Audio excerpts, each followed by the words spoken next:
this Penn State team might still be pretty good.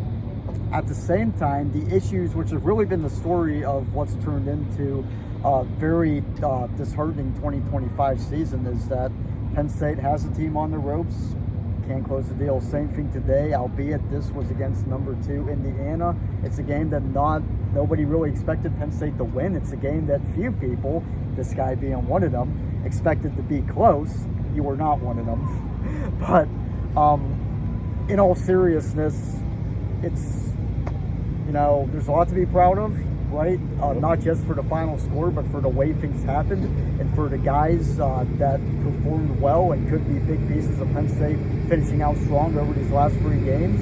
At the same time, though, it's really hard for Penn State to stomach close losses when there's just been so many of them over the past few years. Joe Smeltzer, Kyle Fatman, Golik, Nittany Sports Now post-game from the field at Beaver Stadium. And Kyle, let's talk about that last drive in which Indiana scored a game-winning touchdown with under 40 seconds left, because that's really what most people are thinking about right now. At the end of the day, and Terry Smith alluded to this, Amari Campbell alluded to this, Denina Sutton alluded to this, Mendoza is just a monster. And the thing is, they kept hitting him, and look, Penn State did a great job defending them. I know a lot of people are upset right now, but from my vantage point, and when you were looking at it, look at the touchdown, look at the 2 throws that really set up the situation. From being after the sack, being able to get the first down to move them, then the one that set them up close to the end zone. Those were perfect throws, guys. And the one in the end zone, that's another perfect pass.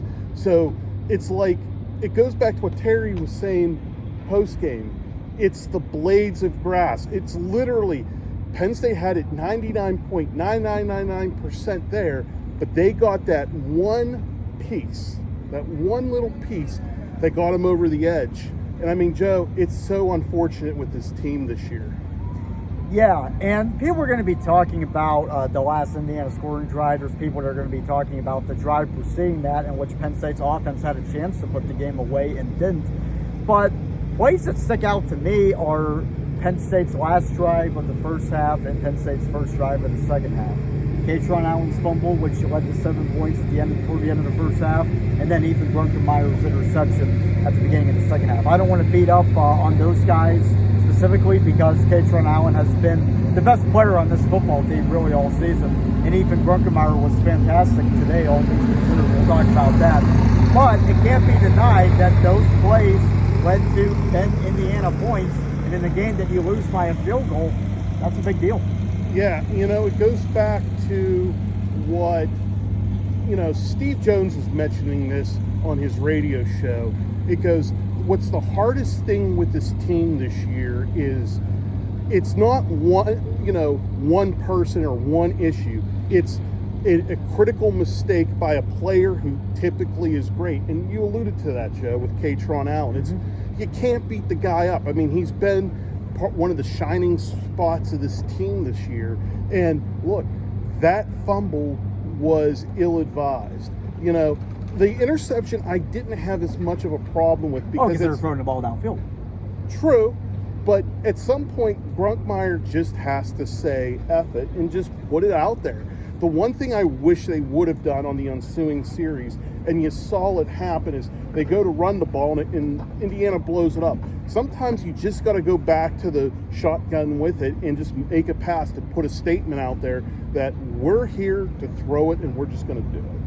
How about Grunk today, man? Iowa and Ohio State, I think he showed a lot of poise. I think both of us gave him credit, even though the stats didn't show it.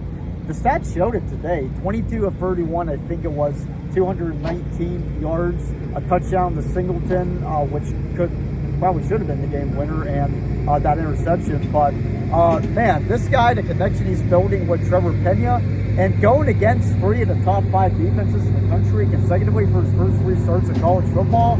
I don't know what the future holds for Ethan Brunkenmeyer or really any of these young Penn State players beyond this season.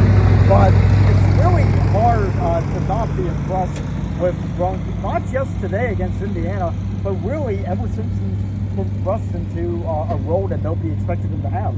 I agree, Joe, and it's not like I'm trying to put moral victories out there, but part of the reason I thought Indiana was simply going to destroy Penn State was I didn't think Grunkmeyer would make the necessary steps to put them in a position to have a viable passing attack.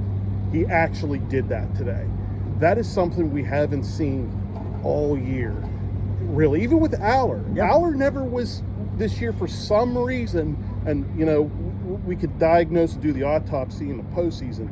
He wasn't really threatening the ball downfield, and today it was out of necessity. And look, Penn State actually outgained Indiana across the board offensively between. They were right with them. It wasn't just one of those games where the scoreboard is close, but it's like close everywhere but the scoreboard. Look at all the numbers. Penn State was right with Indiana today. Time of possession was basically well. I think Indiana won that, but it was like a 30-second difference.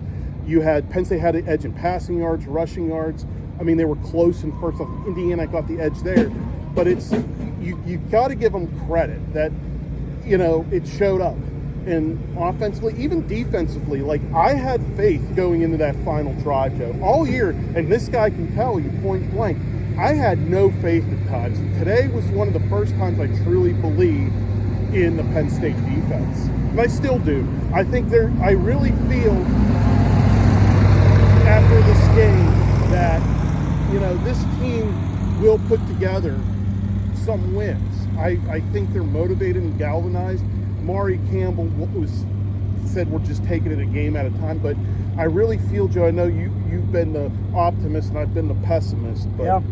I think they can do it if they can start figuring out the blades of grass. Yeah, we'll switch roles for a bit, because I think absolutely if they play the way they did against Indiana and probably even Iowa too, they'll beat Michigan State, who is about to fire their coach. They'll beat a Dylan Raiola Nebraska team here.